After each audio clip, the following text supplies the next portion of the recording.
Welcome to Matrescence Unfiltered, the podcast exploring what really happens to your identity, ambition, and career when you become a mother.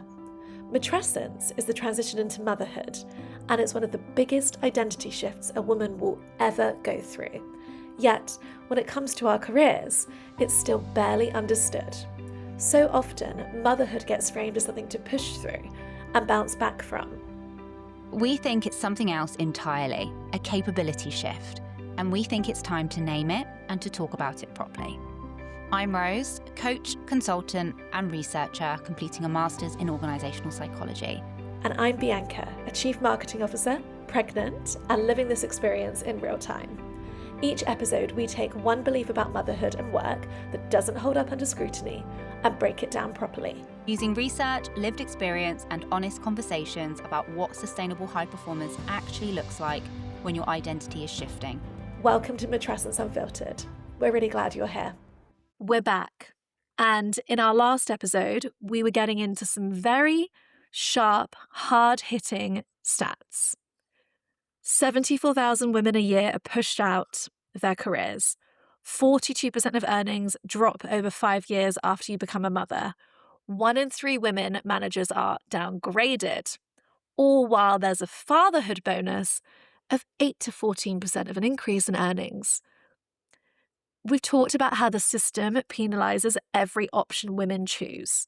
In many ways, it feels like you can't win. But perhaps we're playing the wrong game. Last episode was about the penalty. This episode is all about the advantage. So let's be honest, some of those stats were pretty depressing and quite shocking to hear. This episode is all about what if the ceiling isn't something to break, but what if it's a sign you're in the wrong building entirely? So let's get into it. Yes, that's a whole sermon. What if you're in the wrong building entirely? This is where we have to flip it, because every conversation, every statistic, every data point about motherhood and careers is this deficit story. What's lost, what we have to sacrifice, what's given up. And as I sit here very pregnant, I need to shift that narrative and explore what else that can look like. So, do you want to kick us off, Rose, with some of the themes that we truly believe in? What do we know about motherhood that should give us some confidence?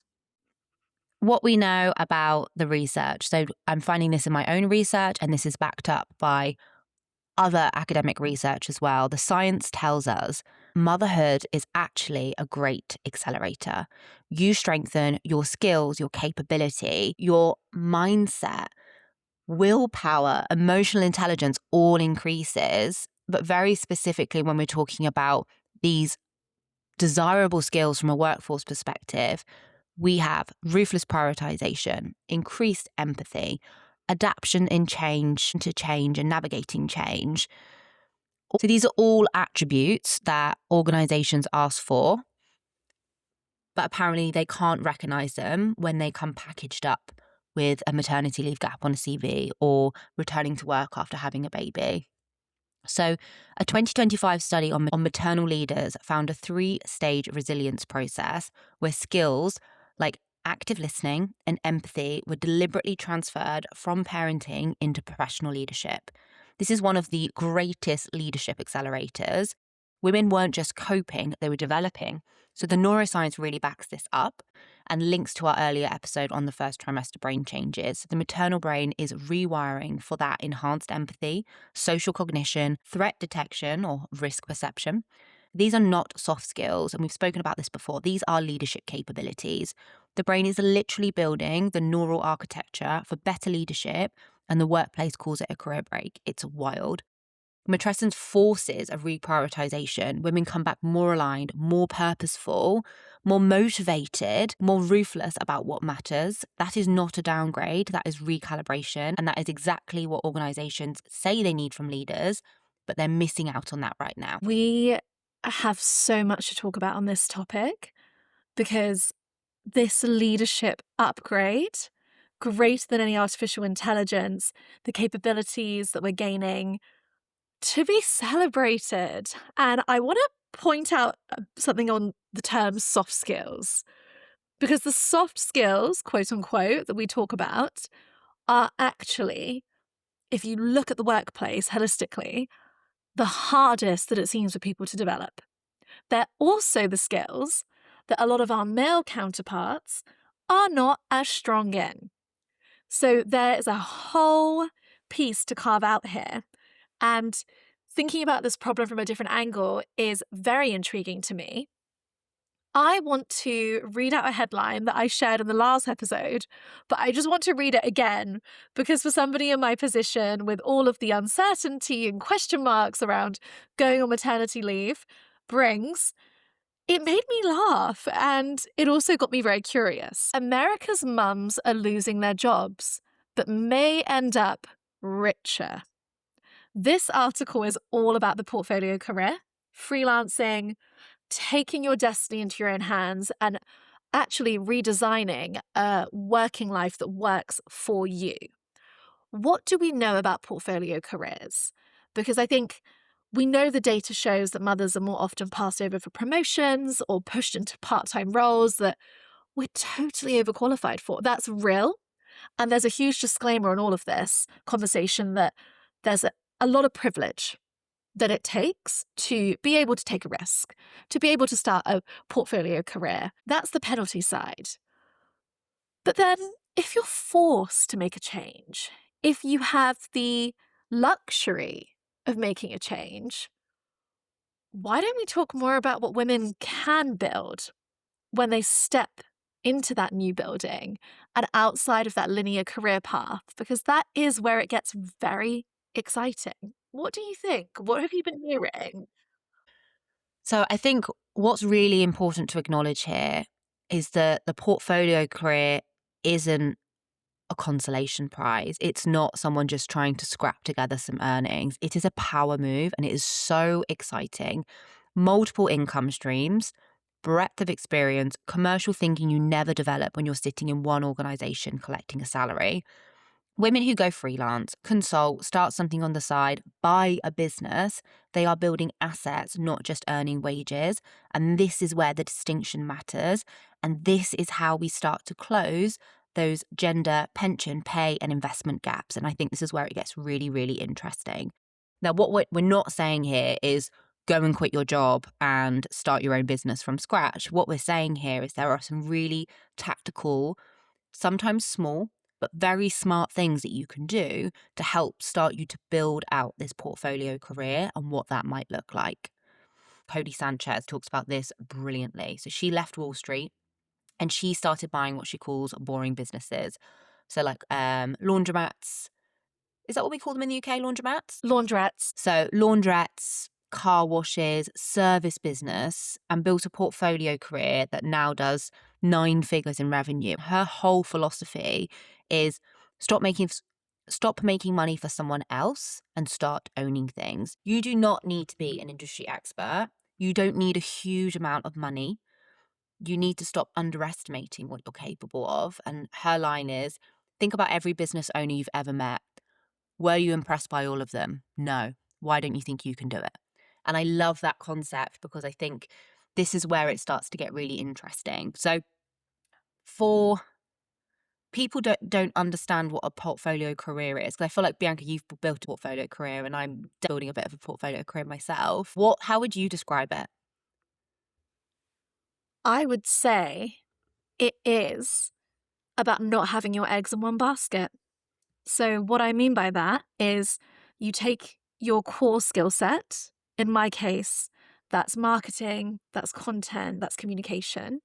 And you think about the ways that you can be paid for it by different income sources. So, it's a diversification piece. I started a few years ago really getting into my consultancy work. And that didn't look like doing a huge amount alongside my full time job, but it did mean that I was working across different projects and industries that interested me.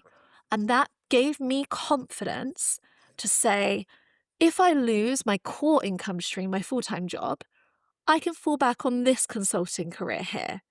And really, I think it is about looking at yourself not as an employee, but as an expert who can be paid by different people in different ways, in different capacities, and owning that.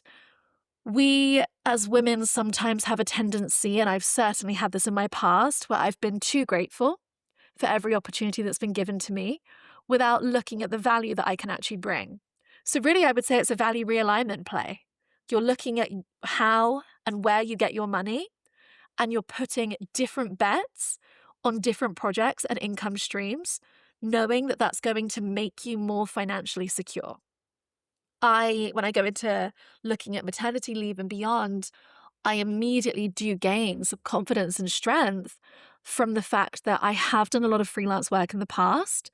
And actually, pro tip, don't call it freelance work, call it consulting, call it advisory work, because when you say freelance, it almost devalues it and makes your contribution sound like it's cheapened. That this has been a real cornerstone for me of where I've built my confidence, and it does bring me comfort. So my advice is look at your core skill set, think about how you can be paid for it in different ways, think about where you'll derive enjoyment, but also earnings, and try some things out. For women, looking at the data and the ways in which we're being shut out of conventional careers, for the motherhood tax and everything else, I feel like it pays to get creative. It doesn't mean that it's right, that we have to think entrepreneurially and we have to really innovate and do things in different ways, but it may end up just working better for us overall, dependent on caregiving and everything else we have to contend with. So I think the message here from me is don't be afraid of designing a life that works for you. It's not a failing. And actually, to this article's point, you may end up earning more.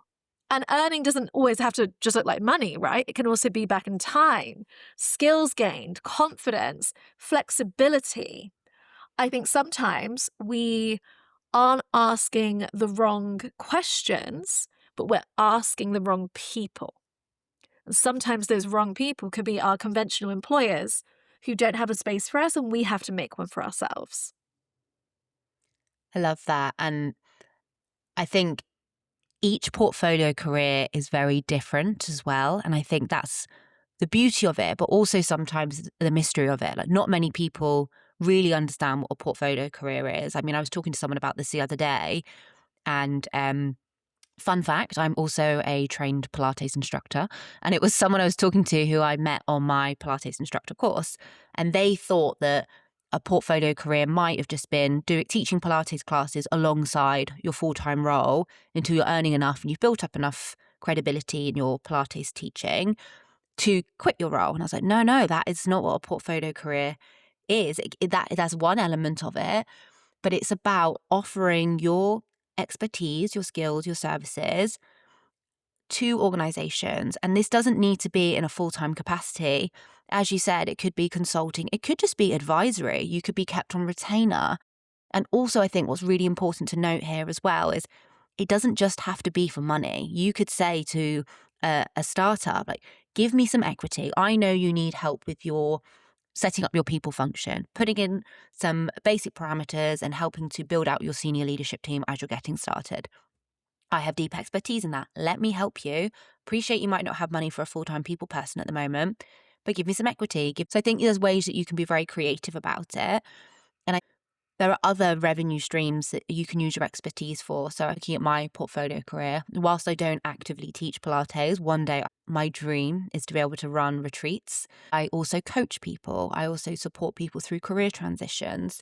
I have my full-time job working in consulting, and I really enjoy that. And then there is also things that you could have a paid for Substack. You could have a different form of blog or a podcast, or there's so many different options, and the creator economy is accelerating right now.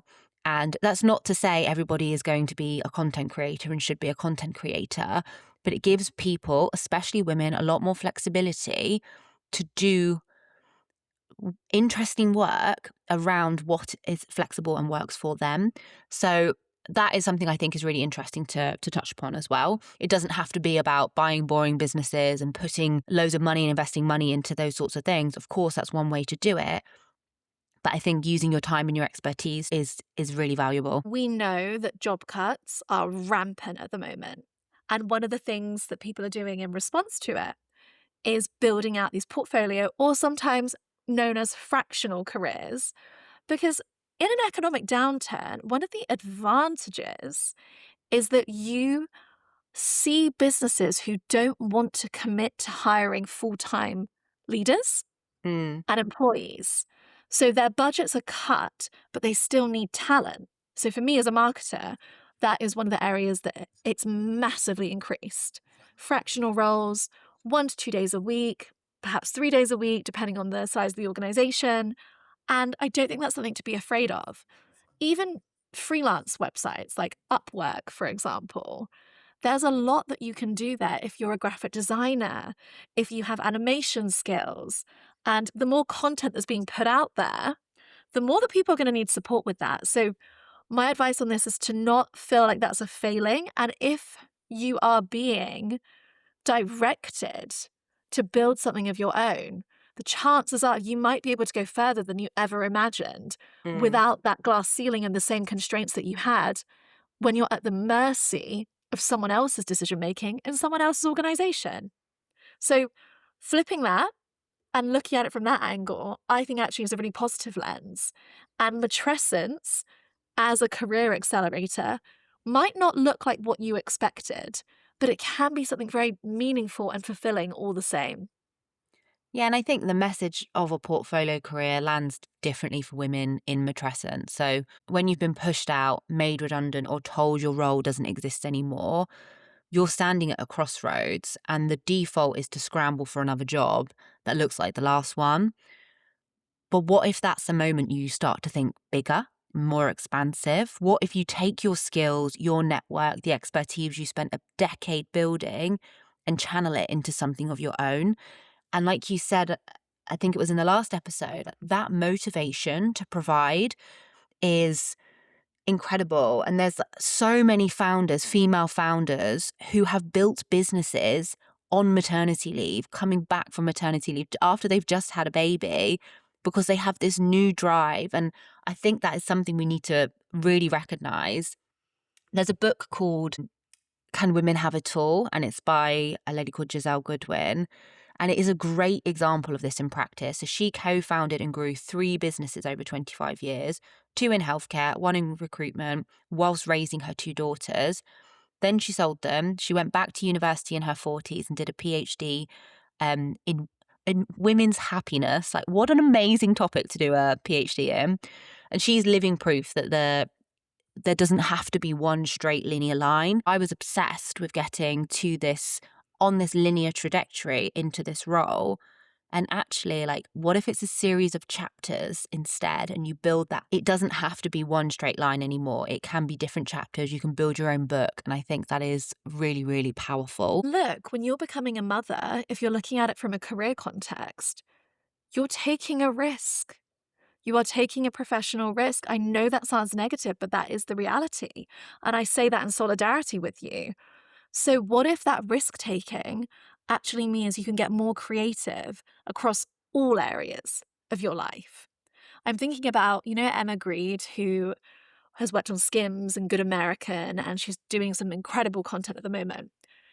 I heard her on a podcast say that when she held her son, her first son, she has 4 children, first son, her first baby in her arms, that's when all of her ambition really unlocked. Mm, That's when she started looking at the game in a completely different way, not as an employee, but as somebody who needed to shift that mindset because it wasn't about her anymore. And I think that great kind of unlocking, yes, it's scary. Yes, it's completely stepping into the unknown. Yes, there's a degree of privilege that comes with it. When you've got bills to pay and food you need to put on the table, you can't be thinking fractionally your portfolio career. Of course you can't. But if you have the opportunity to redesign yourself as a mother, you can do it for your career as well. And mm. perhaps we're meant to. Perhaps the future economy for us does look different. And if the system itself is not bringing us in, let's go create another one. And let's do that with the confidence that it's not a failing, it's actually a huge accomplishment to pivot, to be adaptable, and to say, this hasn't worked for me, but what can? And ask a different set of questions. I think when I'm looking at everything that organizations are failing and getting wrong and the ways that we're being let down, the changes that we need are not going to happen anytime soon. Shared parental leave, the idea that organizations are really going to see us for all the benefits we can bring them. So we have to start seeing that for ourselves. We have to start owning that and saying, well, hold on, it's not all about them. What is it that I need? What is it that I can bring? What ways do I want to lead? Think you're right. And I think the problem isn't that women can't handle career and motherhood. We have spoken about that. Like, that is known. The problem is that workplaces are still designed around someone who has a wife at home. Like, imagine how much a mum could get done if she had a wife at home. Do you know what I mean? And the model itself is decades out of date and everyone knows it, but nobody's redesigning the system. So I think what's really important to talk about here is, like, whilst this, the system might be 10 years behind, like, what can we actually do about it? So, whether you're already a mother, you are pregnant like me, or you're planning to have a family in the future like you, what can we as women start practically doing and thinking about? Where should we begin? And what can we derive confidence from in this era where the system's failing us? So we have to go and make things work for ourselves like never before. So I think there's a few really practical steps that we can take here. So the first one is monetizing your expertise. You already know things that other people will pay for. As you said, Bianca, consulting, coaching, advisory work. Start with just one client, even if that is an hour, 2 hours a week. You don't need a website. You can use your network. You could even put something out on LinkedIn saying, I'm thinking about starting, I don't know, a coaching practice. You could even offer some free coaching to start out with. There's so many ways that you can be creative with it.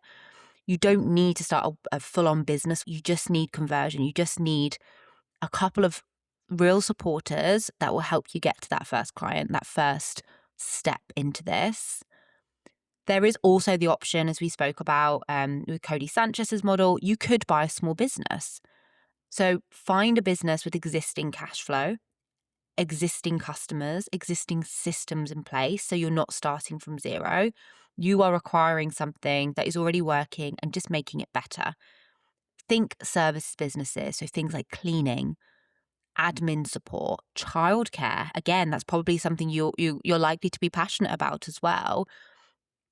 My recommendation, if possible, is find something that you're interested in, you want to fix and make better. Another thing, if you don't want to buy a business, you don't want to monetize your expertise, is you could build an income stream alongside your job. So you don't have to quit. It could be a side project. It could be you could use your expertise to sell a course, a digital project, some small consulting, something that starts generating revenue while you're still employed, so that if the rug does get pulled from underneath you, you've got something underneath. And then I think as well, stacking your experience. So the portfolio career isn't scattered, it's strategic. Every role, every project, every pivot adds a different capability. So the woman who's been a senior leader, then freelances as a consultant, then builds her own thing, has a skill set that someone who has stayed in an organization for 15 years simply doesn't have. And I think those are just a few examples of how you could do that. And the key shift here isn't I've had to take a step back. It's I'm building something bigger. Yes, yes, yes to all of these ideas. I actually know somebody who, funnily enough, bought a laundrette with her redundancy pay. So Really? That's so I cool. do. Yeah, I do. It's not a sexy business, but it's a pretty consistent return. So looking at if you are being made redundant, if you are getting a settlement payout, how can you make that money work harder for you? And I think that we get in our heads about what the entrepreneurial path needs to look like. I know so many women who want to build a consultancy business, want to monetize the skills that they've gathered, but are always doing the next course, or they want to train in the next thing. And sometimes it can look like going to your local business that you genuinely love and saying, is this something that I could help with? This is my skill set in exchange for something else. It can start with a value exchange and then you build your network from there. And I'm a big believer, it sounds kind of woo-woo, but it's definitely been my life so far, of once you put that energy out there, things start to open up for you. We're doing the podcast, we're putting ourselves out there, it's vulnerable. You want things to happen way more quickly than you feel like they are. But every post that you put out there is actually networking, especially when you can't maybe go to networking events in the same way that you could when you didn't have children or when you didn't have as many commitments. So think about like how you do miss 100% of the shots that you don't take. Think about the fact that it's not cringe to try new things or to show up. It's actually incredibly empowering and exciting and admirable for anyone that does that. And experiment. Don't feel like you have to wait to be ready. Sometimes, especially with like career building, looking at your expertise, building different monetization streams, ready is a decision, it's not a feeling. So when we are thinking about how we're being failed as mothers, mothers to be, expectant mothers, what are the ways that we can actually build our own success? And how can we, if we're thinking about that retiring of a phrase or reworking an idea, shift that to, I see all of the challenges. But if in Chinese, crisis and opportunity are the same word, what can that look like for us? What is the opportunity that we can build here to make this work better for us? Yeah, I feel very encouraged by this and less afraid despite all the data. I think a couple of really interesting things you said there. So if you are looking to buy a business, if you do get a redundancy payout, I think that's so cool that you know someone that did that. Thinking about AI proof businesses. So businesses that will always be around, and they tend not to be the sexy ones. They are things like funeral directors, childcare, cleaning. So there's not necessarily the glamorous things, but they are the practical things that will always be needed. And I think if you can work in that space and add a little care and love, then I think it's really valuable. And what you were saying there about approaching your local business, when I've set up my own consultancy the beginning of last year, as you know, one of the things I did was offer free maternity returner coaching, which is quite frankly why I'm here today, because it really opened my eyes into the support that was needed. But there was another business that I absolutely admired from afar. And I just reached out to them on LinkedIn and said, hi, I'm Rose. This is my expertise and my skill set. I'm starting my own thing. I would love to support you in any way possible. I see you're hiring for these roles, and this is how I've helped other organizations with hiring their senior talent. Would you be open to a conversation? And it was so frightening to put myself out there. I was so vulnerable. It builds resilience. And then I started to kind of get better understanding of what independent work I enjoy doing. So the coaching I absolutely love. I love being able to support women through these career transitions. It's not just motherhood, but some women have said to me, like, I've been working in the same role for 10 years and I don't even know how I got here. And I don't even like what I do anymore. So helping people unpack that and understand what they want to do was so amazing. So yeah, sometimes putting yourself out there can feel really scary, but often is really, really rewarding. And it helps you start to understand the type of independent work that you can do, because you might have a whole range of skills and capabilities and expertise, but you might not love all of them. So I think it gives you a good opportunity to kind of test the water and see what you like as well, and build alongside your full-time role as and when you can. And it isn't a consolation prize for women that can't make the linear path work. I actually think in many ways it's a more sophisticated architecture that you're building. And yes, we have to pivot when redundancy comes up, as you've mentioned your experience, and we are hearing in our research and from real life stories.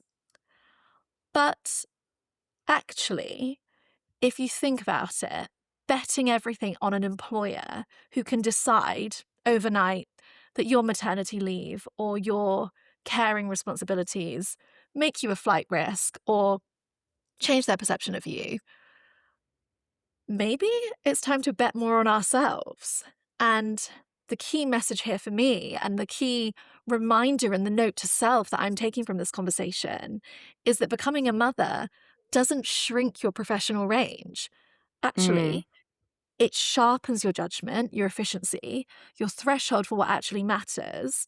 And the women who are having to get more creative through necessity, through matrescence, through employers and situations that aren't working for them anymore, they're not opting out. They're actually opting into something that's harder to dismantle. Even if you're not ready to start building out your portfolio career right now, there are two things you can do that will help you get ahead of the game. So first of all is networking. And networking, you don't have to go to big networking events. I know a lot of people find those overwhelming. You can find a way to network that works for you. So for me personally, I like to network with people on a one-to-one basis, grab a coffee. If someone can introduce me to someone who I know has a shared interest, those conversations for me feel way more organic and I enjoy them more than walking into a big room at a networking event. You can also find kind of smaller communities of practice. So there's one that I love going to when I can, and it's called HR Roundabout. And effectively, it's a HR leader and an employment lawyer. And they have a breakfast maybe once every month, once every 2 months. And we just talk about the employment law updates. We talk about any kind of relevant case studies which are interesting. And it tends to only be about 8 to 10 people. But they are great sessions and they are free. And that I think is really important as well about networking. Like often it is free and you don't really have to put a lot of money into it, but of course you have to put time in. But again, finding those smaller pockets of, 30 minutes here, 30 minutes there to build out your network, I think can be really, really valuable. Networking doesn't have to be dodgy white wine and rubbish canapes. It doesn't have to be that way. Those events, they have their place and purpose. I get it. I've been to many of them. Mm. But the actual chances of you meeting someone that's targeted enough, that is relevant enough, are low. So you really have to do an audit of where do I want to spend my time? Who do I want to connect with? And to your point, Rose, where do I actually thrive in conversation? I find it intimidating walking into a room and I can find it quite aimless. And there's not enough precision with it, I don't think. And especially when you're balancing a lot, especially as you go through matrescence, you can't afford to be out for the evening. When you're pregnant, certainly you're super tired. You're like doing your job and you're like, I need to get home. So instead, what can valuable connection look like? Exactly as you say, reaching out to somebody who you genuinely admire, inviting someone for a coffee, thinking about those smaller groups that are more intentional. I would say another networking form that we don't talk about enough is about showing up online. I hate the term, but it's a necessary evil, the personal brand. And I wrote this post about a year ago that resonated with quite a few people around being cringe on social media. And it was all anchored on a friend, or former friend, I should say, who told me she was finding my social media presence like very cringe. But the reality is, I've done a lot of showing up online over the years in various forms. I spoke about careers for a long time. I built up a newsletter list of over 10,000 people. I've done some things that I'm really proud of in my spare time. And those same posts that she was finding really cringeworthy and that felt vulnerable to put out there, they actually helped me become a chief marketing officer, do things like get invited to 10 Downing Street, appear on national news, build a consultancy business. So actually, everything that's ever moved me forward could probably be labeled as cringe. So, thinking about how you can network at scale, sometimes that can look like posting something quite personal on your LinkedIn or responding to somebody else's story and saying that resonated with me. I'd love to talk more about it. So, find the method that works for you and know that great opportunities don't come from hiding. And in matrescence, in periods of change, If you can connect with somebody who's perhaps been through it themselves or whose values are aligned, you're going to have so much more of a meeting point than you otherwise would. Use that to your advantage. There's so much stacked against us. We have to, as women, come together and build our own version of the systems and structures we've been talking about. So let's help each other. Let's be more responsive when people do reach out to us. And know that that is networking and career building too. There is a fantastic account on Instagram that I came across a few months ago. It's called Second Mums of the Friend Group. So the concept is you are no longer the first mum of your friend group. And they did this amazing networking event a few months ago. You bring your baby, you meet other mums on maternity leave, and they run like different talks and sessions. And if you want to, there is on-site childcare if you feel comfortable leaving your child. And you can have your baby with you whilst the talks and the panel conversations are going on. There are snacks, and it looked wonderful. Having more and more of these pop up are so valuable for women to know that you're not the only one who's going through it, first of all. And second, to be surrounded by like-minded women is incredible. And I think it's really inspiring. I love that. I need to find that account. I need to sign up to their events. All of this gives me so much hope. So as we wrap this episode up, I'm thinking that the shift that we want to make, or the mindset or the term that we want to retire, has to be around taking a step back and shifting that to, I'm not taking a step back, I'm building something bigger. Bigger, and that's more important and purposeful as well. Amen. Matrescence doesn't just change your brain, it changes your tolerance for things that don't serve you. And ultimately, for a lot of women, that does include making someone else rich while being undervalued. Let's call a spade a spade. So if life and circumstance finds you unsupported and at a bit of a loss career-wise, know that you're not alone, that there are other support systems and structures out there, this being one of them, and use your matrescence as an act of creativity. Thank you all for joining us today. If you've taken something from this episode, we'd be so grateful if you shared it with a friend. We'd also love to hear from you. Find us on Instagram, TikTok, and LinkedIn. And please share your questions, comments, and experiences. This is a conversation we want to build together. Until next time.